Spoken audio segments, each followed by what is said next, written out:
Hi, ஏடிஆர்ன்ற அமைப்பு வந்து election கமிஷனில் வந்து கேஸ் போட்டிருக்காங்க.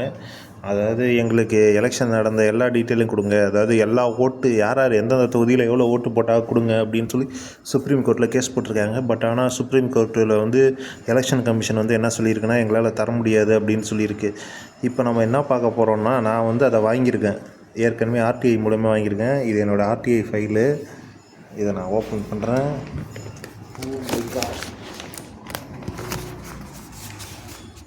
இப்போ இந்த பேஜை விட்டுருவோம். இவ்வளோ ஆர்டிஐ இருக்குது பாருங்கள், எவ்வளோ ஆர்டிஐ போட்டிருக்கேன். இப்போ இந்த இது இருக்குது பார்த்தீங்களா, இந்த டாக்குமெண்ட்டு, இது வந்து நான் எலெக்ஷன் கமிஷனில் வந்து நான் வாங்கினது. நிறைய டீட்டெயில்ஸ் இருக்குது. அதாவது இது பஞ்சாயத்து எலெக்ஷனுக்கான டீட்டெயில்ஸு. இதுக்கு தராங்கன்னா கண்டிப்பாக அதுக்கும் பொருந்தும், எம்பி தேர்தலுக்கும் பொருந்தும்.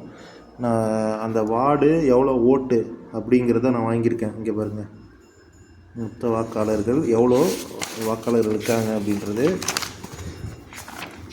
அதே மாதிரி இதோட ஃபுல் காப்பி, அதாவது எந்தெந்த வார்டில் எவ்வளோ கவுண்ட் ஆச்சு, எவ்வளோ வாக்கு பதிவாச்சு அப்படின்றதெல்லாம் இருக்குது. வந்து இதோட ஃபுல் இது வந்து பெரிய புக்லெட் மாரி இருக்கும். அதாவது எல்லா ஓட்டுமே இருக்கணும்ல. நான் உங்களுக்கு இந்த டாக்குமெண்ட்டை மட்டும் காட்டுறேன், நான் யூஸ் பண்ணிக்கலாம். டாக்குமெண்ட் ஃபைல் நம்பரை மட்டும் இதை பார்த்துக்குங்க. அதாவது இது ஒரு புக்லெட் மாரி இருக்கும், அவ்வளோ டீட்டெயில்ஸ் இருக்கும். இதில் ஒரு வீடியோவில் காட்ட முடியாது, அது தனியாக இப்போ நான் அது தேடி எடுக்கணும். நான் ரொம்ப 2020 வாங்கின டீட்டெயில்ஸ் நினைக்கிறேன். அதோட முன் பக்கம் அந்த இது ஃபைல் நம்பரோடு இருக்கும் தெரியுங்களா, அதை மட்டும்தான் நான் வச்சுருக்கேன். அதாவது எந்தெந்த வார்டில் எவ்வளோ ஓட்டு வந்தது அப்படின்ற டீட்டெயில்ஸு, என்னென்ன பூத்தில் எவ்வளோ ஓட்டு வந்த டீட்டெயில்ஸு எல்லாமே இருக்கும் அதில்.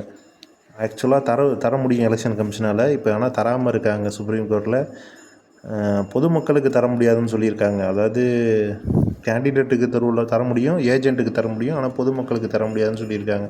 ஆனால் நான் பொதுமக்களாக வந்து நான் ஆர்டிஐ போட்டு வாங்கியிருக்கேன். நான் டீட்டெயில்ஸ் இருக்குது, வாங்க முடியும். ஆனால் என்னென்னா, இது தேர்தலுக்கு முன்னாடி இப்போ கேட்குறாங்க, இது தேர்தலுக்கு அப்புறம் வாங்கினது இது, ஓகேவா? இப்போ தேர்தல் நடந்து இந்த கேப்பில் கேட்குறாங்க. ஒருவேளை தேர்தல் முடிஞ்சு தர்றதுக்காக கேட்குறாங்களா என்னன்னு தெரில. அப்படி இருந்தால் கூட வாங்குறதா இருந்தால் வாங்க முடியும், ஓகேவா? பாருங்கள், ஓட்டு போட்டு மை கூட அழிய போகுது. ஒன்றும் ஓட்டு முடிவு தெரியல நமக்கு, தேர்தல் முடிவு தெரில. சரி, ஓகே, டேக் கேர், பாய்.